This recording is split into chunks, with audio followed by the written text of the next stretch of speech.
July August 2024 ফ্যাসিবাদ স্বৈরাচার আওয়ামী লীগ পতনের আন্দোলনে আহত নিহতদের স্মরণে আলোচনা সভা ও দোয়া মাহফিল অনুষ্ঠিত হয়। তিতাস গ্যাস জাতীয়তাবাদী শ্রমিক কর্মচারী ইউনিয়নের উদ্যোগে খন্দকার জুলফিকার মতিনের সভাপতিত্বে মোহাম্মদ জাহাঙ্গীর এর সঞ্চালনায় প্রধান অতিথি হিসেবে বক্তব্য রাখেন হুমায়ুন কবির খান, সহ শ্রম বিষয়ক সাধারণ সম্পাদক বিএমপি, প্রধান বক্তা সাইফুল আলম নীরব, সাবেক সভাপতি ঢাকা মহানগর উত্তর বিএমপি। বিশেষ অতিথি হিসেবে বক্তব্য রাখেন আনোয়ার হোসেন, সভাপতি শ্রমিক দল, নুরুল ইসলাম খান নাসিম, সাধারণ সম্পাদক শ্রমিক দল, মুস্তাফিজুল করিম মজুমদার, যুগ্ম সাধারণ সম্পাদক শ্রমিক দল, রফিকুল ইসলাম অর্থ সম্পাদক শ্রমিক দল, মহিদুল ইসলাম মোহন সহ প্রচার সম্পাদক শ্রমিক দল।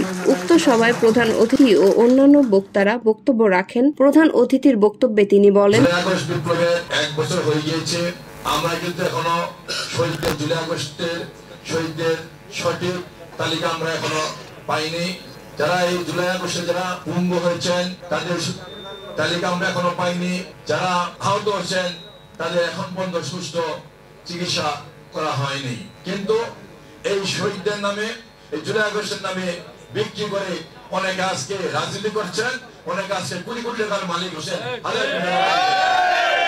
অনেক আহত ভাইয়েরা আজকে বিভিন্ন হাসপাতালে কাতরাচ্ছেন, তারা কিন্তু উচ্চ চিকিৎসা পাচ্ছেন না। শ্রমিক কর্মচারীদের দাবি আদায়ের জন্য কিন্তু শ্রমিক কর্মচারীদের দরদি একটি সরকার দরকার।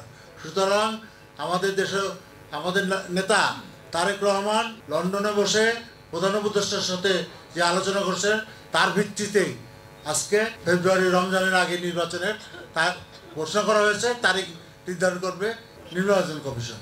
সুতরাং এইখানে কিন্তু আমাদের ব্যাপক ভূমিকা আছে। একটা জিনিস মনে রাখবেন, শ্রমিক কর্মচারীরা কিন্তু আর্নিং মেম্বার, তারা সমাজে আর্ন করে, উপার্জন করার ক্ষমতা আছে এবং তাদের একটা পরিবার আছে। সুতরাং আপনারা সবাই চেষ্টা করবেন যেখানে আপনারা বসবাস করেন সেখানকার লোকজনকে যাতে ধানের শীষে ভোট দেয়, এবং তেজগাঁয়ে যারা বসবাস করেন তারা সাইফুল আলম নীরবকে ভোট দেওয়ার জন্য আপনারা সবাই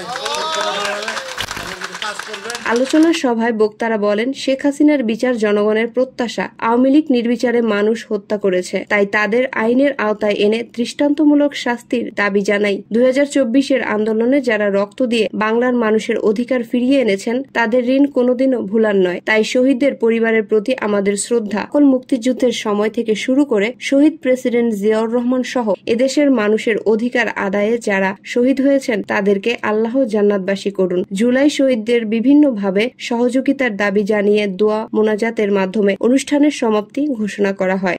11 আগস্ট 2025 কারওয়ান বাজার তিতাস গ্যাস অডিটোরিয়ামে জুলাই আগস্টে গণ অভ্যুত্থানের শহীদদের স্মরণে দোয়া মোনাজাত পালন করেন তিতাস গ্যাস জাতীয়তাবাদী শ্রমিক কর্মচারী ইউনিয়ন। মালি আহমেদ পায়েল, মাতৃভাষা টেলিভিশন, কারওয়ান বাজার, ঢাকা।